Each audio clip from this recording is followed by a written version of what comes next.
Hi there, and welcome to this video on setting up your account in Hallmaster. It's important that you've got your account set up correctly before you start making bookings, so we've created this step-by-step guide to help you navigate the setup process. Let's get started. It's a good idea to take the time to set up your account correctly at the beginning. Thankfully, at Hallmaster we've made the process intuitive and quick, and follows a simple logic. So, if you're the Hallmaster of your venue, you'll be able to follow this guide and start taking bookings in no time. We'll first go through the setup wizard before running you through some of the extra setup steps you can take afterwards. By the end of this video, your venue will be ready to take bookings, make invoices, and do business. When you first register your Hallmaster account, you'll be greeted with this welcome page. Simply click on the green button, and the setup wizard will guide you through the basics of the setup process. Rooms. The first section in the wizard is where you can set up your rooms or facilities. Make sure you list each room individually, rather than making a single room for your whole venue, as this can lead to double bookings. You'll see that some example rooms have already been added.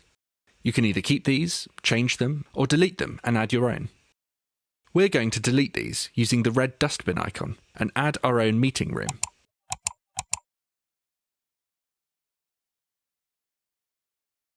You can check this tick box to make the room visible to the public in the booking calendar, or leave it unchecked to make it only visible to the venue admins.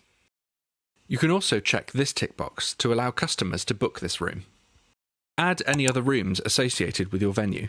Remember, as with every stage in this setup process, you can always come back later and change anything you'd like. Click Save and Continue when you're ready to move on. Price rates. This is where you can create your hire charges for each of the rooms you've just set up. You can set up different types of rates for each room if you'd like. Like the previous section, the wizard has already made some example rates. These are made up of rates common to many venues, such as standard rate and a discounted rate. Each rate can either be fixed or hourly. This can be toggled here. You can also vary the rate depending on the time of day. We won't go into this now, but this is covered in our other video on setting up price rates, which you can find in the user resources on your dashboard. For now, we'll change the standard rate for the meeting room to £12 per hour. We also want to add a new price rate, which we can do by clicking the green plus button here. We can then name this new price rate. This one will be a charity rate. We'll set this to £5 per hour.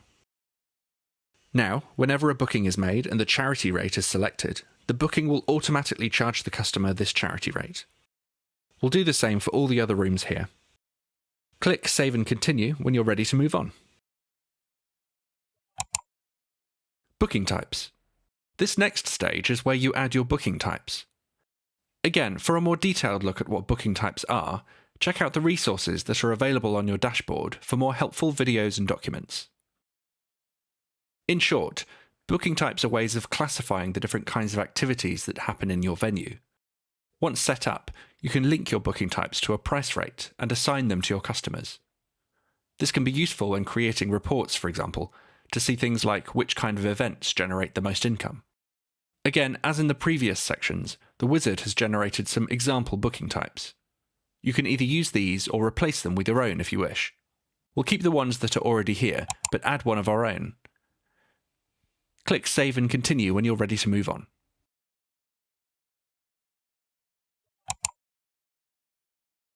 Line items. Line items are extra charges that can be added to your bookings and invoices. For example, you might want to add a charge to a booking that covers admin fees, extra equipment, or tea and coffee.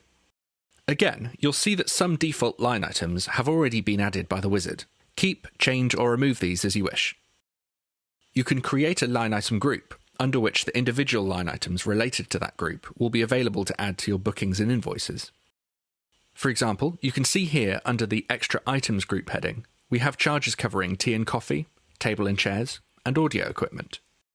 If we wanted, we could add another line item to this group to charge for projector hire, and set the cost of this to £20. Or we could create a new line item group entirely, so we can charge for admin fees. You can choose whether or not these line items are visible to the public in the booking calendar using these checkboxes. For now, we'll keep the default line items as they are.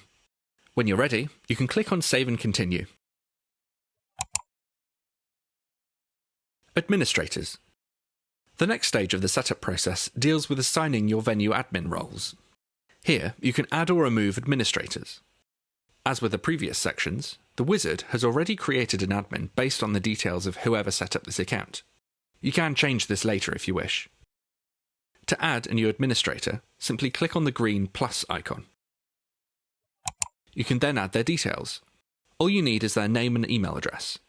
You can choose their specific roles later on in the admin section of your dashboard, which we'll cover later in this video.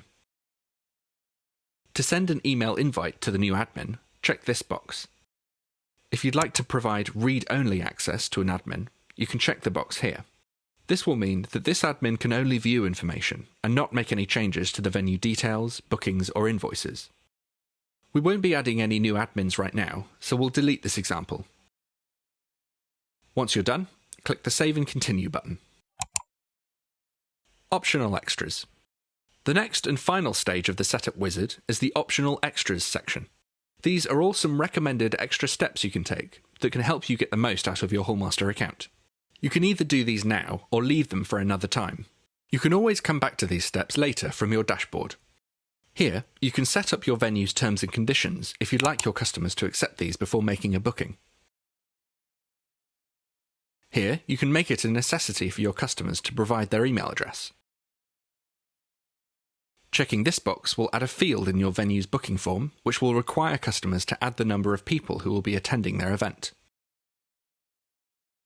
This will enable buffers automatically at the beginning and end of each booking. This is extra time before and after a booking to allow for things like setting up and clearing away. You can find more information about buffers in our separate video on how to create a booking, which you can find in the user resources on your dashboard. Next, you can add the physical address of your venue here.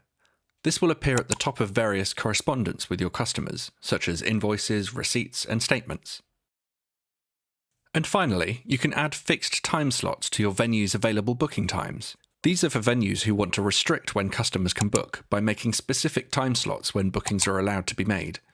For example, 9 till 12, 1 till 5, etc. For individual rooms, you can set these opening times in the Rooms section of your dashboard.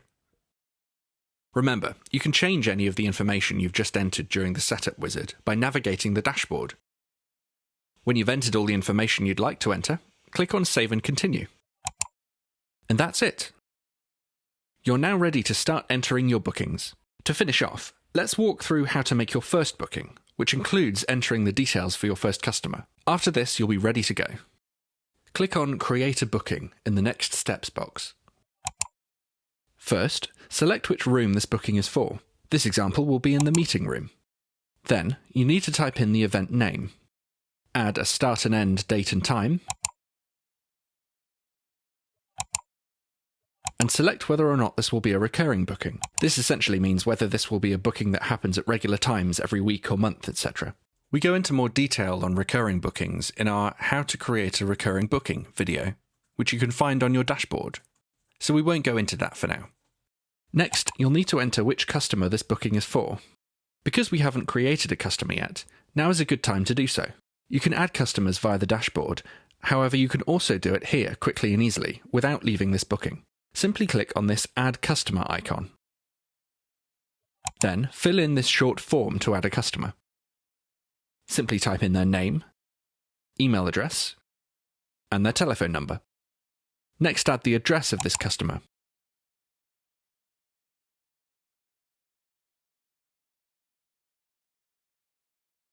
Then add the customer's booking type.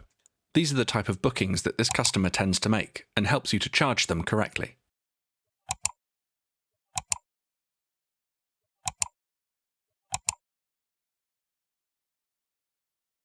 Then you can add some notes relating to this customer in this box before saving the customer's details. The customer is now created and is saved in your customer details section for any future bookings. Now, when you start to type the customer's name, it will appear in the drop-down menu automatically, so you can select it. Choose the customer's booking type here. Next, you need to add any line items you'd like to include in this booking, for example, admin fees, chair and table hire, etc. Next, you can add a brief description of this booking. Then select the privacy settings for the booking. In this case, we want the event name and description to be visible to the public, but keep the contact details of the person making the booking private. Then you can add the number of attendees to the event. Add any special requirements, such as reminders for extra chairs or tables, etc. And any admin notes.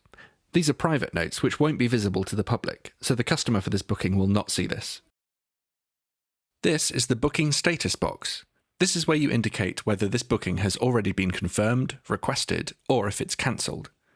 If you're the venue making a booking on behalf of a customer, then you can set this to confirmed, as we'll do here.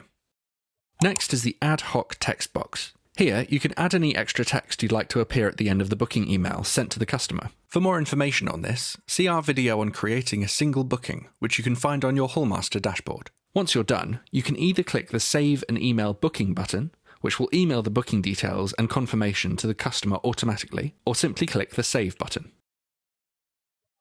And that's it. Once again, remember you can change any of these details by going back to your dashboard at any point. We hope you found this video on setting up your account useful. Remember, for more information on this and many other parts of Hallmaster, remember to check out your Hallmaster dashboard, where you'll find more written resources and how-to videos, which can help you get the most out of your Hallmaster account. Thanks for watching.